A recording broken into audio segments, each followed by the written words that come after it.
Mauritius भोजपुरिया एक छोटा भारत है। एक छोटा भोजपुरी का एक क्षेत्र। भाषा की कोई दिक्कत नहीं, क्योंकि हर आदमी वहाँ हिंदी भोजपुरी बोल रहा है। वहाँ की वैसे मुख्य भाषा वो वक्रियों ऐसा बदला और ये बिल्कुल भोजपुरी को लोग कमर्शलाइज किए, बाजारवाद में गया और अश्लीलता परोसी जाने लगी। भोजपुरी में अब इतनी गंदी पिक्चरें आने लगी कि कोई अपने परिवार के साथ दुनिया के ठंडा पानी पीपर के छाम रे, अइह परदेसिया सवेरे मोर गाँव रे। दोस्तों आदाब, मेरा नाम है वकार वाहिद। बातचीत के शो में फिर आपसे एक बार मुलाकात हो रही है, लेकिन आज के बहुत ख़ास मेहमान लोकगीत के गायक जनाब राकेश श्रीवास्तव जी हमारे बीच मौजूद है। मैं उनके बारे में थोड़ी सी बात आपसे कर देना चाहता हूं, उसके बाद हम लोग बातचीत करेंगे उनसे। आप भोजपुरी एसोसिएशन ऑफ इंडिया के राष्ट्रीय अध्यक्ष हैं, लोकगीत गायक हैं, सदस्य संगीत नाट्य एकेडमी उत्तर प्रदेश हैं। इतनी सारी चीज़ें आपकी उपलब्धि में शामिल हैं। जब कभी भी भोजपुरी की बात आती है तो गांव की कच्ची सड़कें, पीपल की छांव, नदी का पानी, छोटे छोटे इलाके, छोटे छोटी दुकानें याद आने लगती हैं।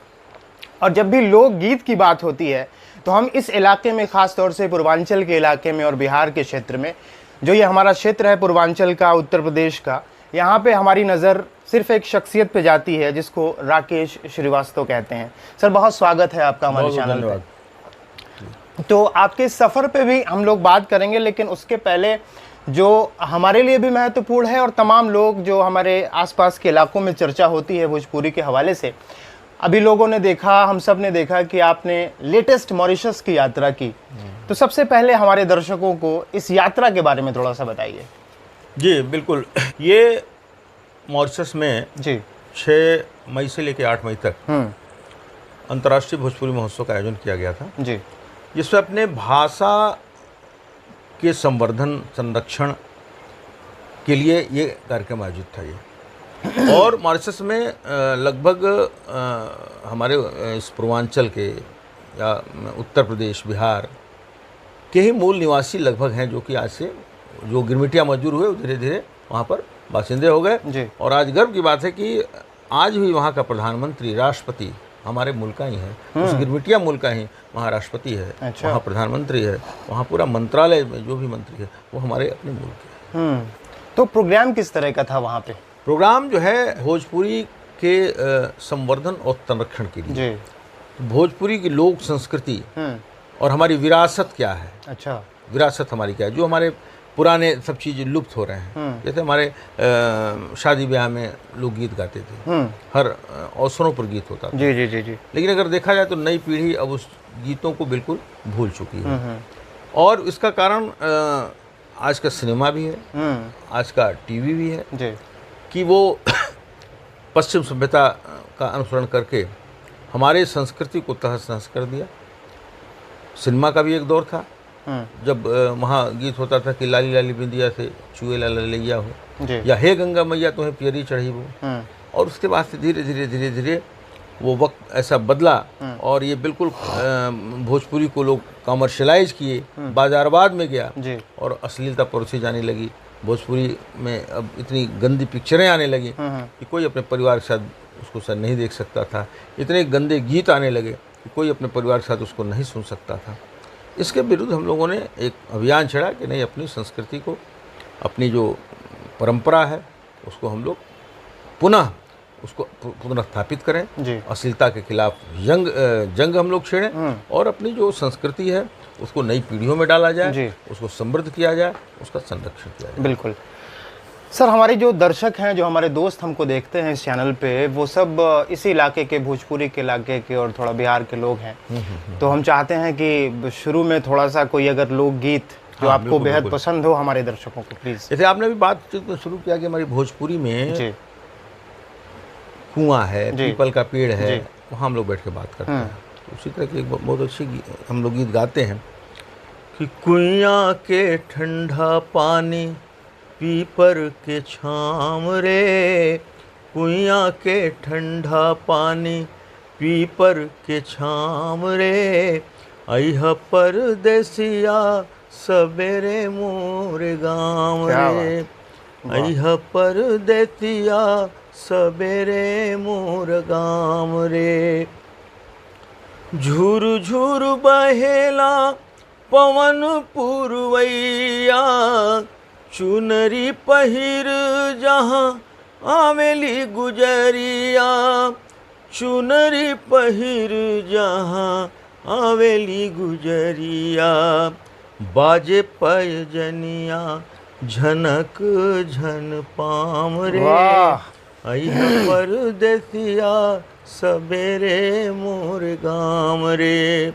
अइह परदेसिया सबेरे मोर गाँव। क्या हमारी बात। संस्कृति है, हमारी लोक संस्कृति जो झलकता है जी। अपने गीतों में। कमाल है सर। हमने मॉरिशस के यात्रा के बारे में बात की, लेकिन इससे पहले आपकी यात्रा यूएस की हुई थी, तो उस यात्रा के बारे में थोड़ा सा। यूएस में भी एक ऑर्गेनाइजेशन है वहाँ पर, जी। भोजपुरी अवधि ऑर्गेनाइजेशन ऑफ नॉर्थ अमेरिका। अच्छा। उसको शॉर्ट में उसको बोलते हैं बाना, भोजपुरी अवधि एसोसिएशन ऑफ नॉर्थ अमेरिका। जी। वहाँ पे अपने जो भारतवंशी हैं, जो इधर के हैं, यहाँ से लेके बिहार तक के लोगों ने, उन्होंने एक अपना ऑर्गेनाइजेशन बनाया है। अच्छा। और उस ऑर्गेनाइजेशन के अंतर्गत उन्होंने भारत सरकार से संपर्क किया कि मुझे कोई भोजपुरी का कलाकार चाहिए जो कि हमारे यूएस में इस तरह के अपने लोगों के बीच में अपनी भोजपुरी के गीतों को प्रस्तुत कर सके अपने। तो वहाँ पर चूँकि मैं ICCR भारतीय सांस्कृतिक संबंध परिषद से मैं संबद्ध हूँ। अच्छा। और वो ऑर्गेनाइजेशन विदेश मंत्रालय से जुड़ा हुआ है। और जब विदेशों में कोई कार्यक्रम होता है, कोई डिमांड आती है भारत के कलाकारों को, तो वो संस्था उसको प्रायोजित करती है। तो बाना संस्था ने उनसे संपर्क किया और फिर ICCR ने मुझसे संपर्क किया और ICCR ने मुझे पूरे कार्यक्रम को मेरे प्रायोजित किया। अच्छा। मेरे 8 सदस्यीय कलाकारों को उन्होंने वीज़ा दिया, उन्होंने हम लोग को भेजने की व्यवस्था की और हम लोग करीब वहाँ पर करीब 6 दिन वहाँ पर रहे। अच्छा। और हम लोग डेलस में कार्यक्रम किए, डेलस के और भी कुछ शहरों में कार्यक्रम किए। फिर हम लोग वहाँ से ह्यूस्टन गए, ह्यूस्टन में कार्यक्रम किए। लेकिन वहाँ भी जहाँ हम लोग कार्यक्रम करते थे, वहाँ लोग जैसे लगता था कि बहुत दिन से किसी को भूख लगी हो और उसको मन माफिक भोजन मिल जाए, उसको तृप्ति मिल जाए। तो ऐसा लगा वहाँ पे, क्योंकि हर आदमी वहाँ व्यस्त है। अमेरिका जैसे जगहों पर किसी को टाइम नहीं है अपने परिवार से बात करने का, अपने समाज। तो एक नया एक जागृति आई, नई चेतना जागी और पहली बार ये भोजपुरी का कार्यक्रम वहाँ यूएस में हुआ। अच्छा। जो अपने संस्कृति को लेकर था। अच्छा। और सरकार ने किसी को भेजा हो वहाँ पर अमेरिका में, यह मेरे ख्याल से ये पहली बार हुआ। उन लोगों का भी कहना था कि ये बाना में जो कार्यक्रम हुआ वो पहली बार हुआ। आज तक ऐसा कार्यक्रम नहीं हुआ। हाँ, वहाँ पर जो है डेलस में, इसके पहले मेरे जाने के पहले इस तरह कोई भोजपुरी तो जब आप वहाँ गए तो वहाँ जब लोगों से बात करते थे तो भोजपुरी में बात होती थी? हाँ बिल्कुल, चूँकि सारे लोग हमारे इस पूर्वांचल के और अच्छा। वहाँ पर जो ऑर्गेनाइजेशन जो उन्होंने किया था, तो एयरपोर्ट पर जो भी लोग मुझे लेने आए, का हाल बा, बड़ा अच्छा लगल आप आ गई नहीं, तो यहीं से हम लोग की बात शुरू होती थी। और पूरे हम लोग वहाँ पर रहते थे, होटल में रहते थे। लेकिन वहाँ होटल तो चूँकि अमेरिका का था, तो वहाँ तो एक दूसरे को कोई जानने या बातचीत करने का कोई मतलब ही नहीं होता था, सिर्फ हम लोग इशारों से बात कर लेते थे। जी। लेकिन ये लोग मुझे जो केयरटेक कर रहे थे, वो लोग अपना आते थे और आके अपना हम लोग को इस कार्यक्रम स्थल पर ले जाना, वहाँ से पहुँचाना, साथ में रखना। अपने अपने घरों पर उन्होंने सबको बुलाया। अच्छा। वहाँ गोष्ठियाँ हुई, वहाँ हम लोग अपना गीत संगीत किए। तो बड़ा ही ऐतिहासिक कार्यक्रम रहा, क्योंकि लगभग 20 घंटे का सफ़र करके अमेरिका कभी हम लोगों ने सपने में भी नहीं सोचा था कि हमारी भोजपुरी के कारण हम अमेरिका में भी मान सम्मान पाएंगे। तो ये बहुत बड़ी उपलब्धि मेरे जीवन की रही।